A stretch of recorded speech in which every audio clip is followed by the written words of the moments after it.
بسم اللہ الرحمن الرحیم وبرکاتہ حامد و مسلیہ اما بعد قال اللہ تبارک و تعالی فی القرآن الحمید رضی اللہ عنہم ورضوا عنہ اولئک حزب اللہ الا ان حزب اللہ هم المفلحون۔ جان ساران احمد و حق نشاں، جان ساران احمد و حق نشاں کہ جن کی عظمت پر قرآن گواہ ہو گیا۔ ارے کون سمجھے گا رتبہ اصحاب کا، ارے کون سمجھے گا رتبہ اصحاب کا کہ جن سے دنیا میں راضی خدا ہو گیا۔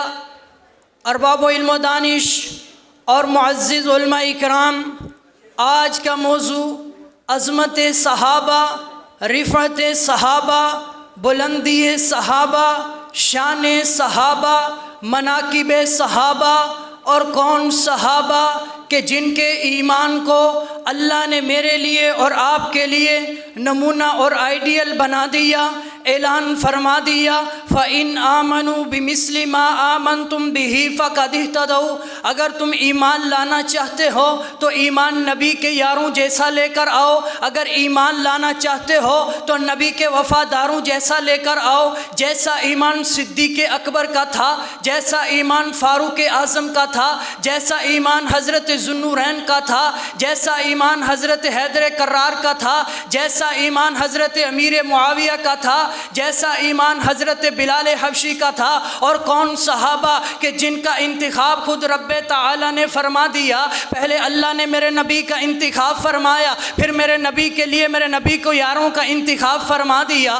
ان اللہ نظر فی قلوب العباد، اللہ نے لوگوں کے دلوں کا ٹیسٹ لیا، اللہ نے لوگوں کے دلوں کو جانچا۔ فوجد قلب محمد خیر قلوب العباد، لوگوں کے دلوں میں سے اللہ کو محمد کا دل پسند آ گیا، عبداللہ کے تاجدار کا دل پسند آ گیا، آمینہ کے نور نظر کا دل پسند آ گیا۔ اللہ نے آپ کا انتخاب فرما دیا۔ آپ کے انتخاب کے بعد ثم نظر فی قلوب العباد، پھر اللہ نے لوگوں کے دلوں کا ٹیسٹ لیا۔ فوجد قلوب اصحابہ خیر قلوب العباد، پھر اللہ کو نبی کے یاروں کے اصحاب کے دل پسند آ گئے، نبی کے وفاداروں کے دل پسند آ گئے، نبی کے یاروں کے دل پسند آ گئے۔ اللہ نے میرے محبوب کے یاروں کا انتخاب فرما دیا۔ اللہ ایک ایک موتی چن کر میرے محبوب کو عطا کرتا چلا جا رہا ہے۔ آئیے دیکھیے نا، حضرت صدیق اکبر کو بنو تیم سے چن لیا، حضرت فاروق اعظم کو بنی عدی سے چن لیا، حضرت ذوالنورین کو بنو امیہ سے چن لیا، حضرت حیدر کرار کو قریش سے چن لیا،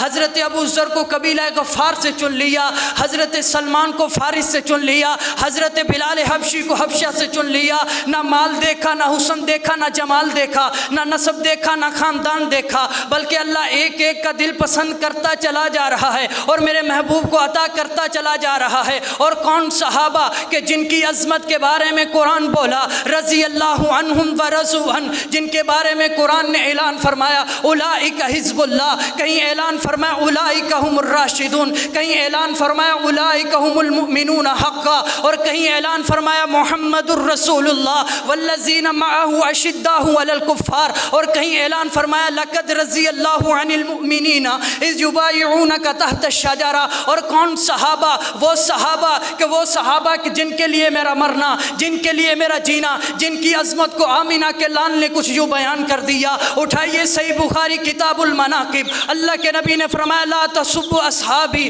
فلو ان احدکم انفق مثل احد ذهبا ما بلغ مد احدهم ولا نصیفا۔ اور جب میں سنن ابن ماجہ کو پڑھتا ہوں وہاں بھی میرے نبی کو یاروں کی عظمت ہی عظمت نظر آتی ہے۔ حضرت عبداللہ بن عمر فرماتے ہیں لوگو لا تسبوا اصحاب محمد صلی اللہ علیہ وسلم فلمقام احدهم ساعۃ خیر من عمل احدکم امورا۔ سنو میرے نبی کے یاروں کو برا نہ کہنا، ان کی شان، ان کا مقام، ان کا مرتبہ یہ ہے اگر تم پوری زندگی عمل کرو، پوری زندگی تم متقی بن جاؤ، اللہ کے نبی کے یاروں کا مقابلہ نہیں کر سکتے۔ یہی وجہ ہے شاعر تڑپتا ہے اور کہتا ہے لو شوق سے نام صحابہ کا کرو چرچا عام صحابہ کا، اگر جنت میں جانے کی تمنا ہے تو لو پلہ تھام صحابہ کا۔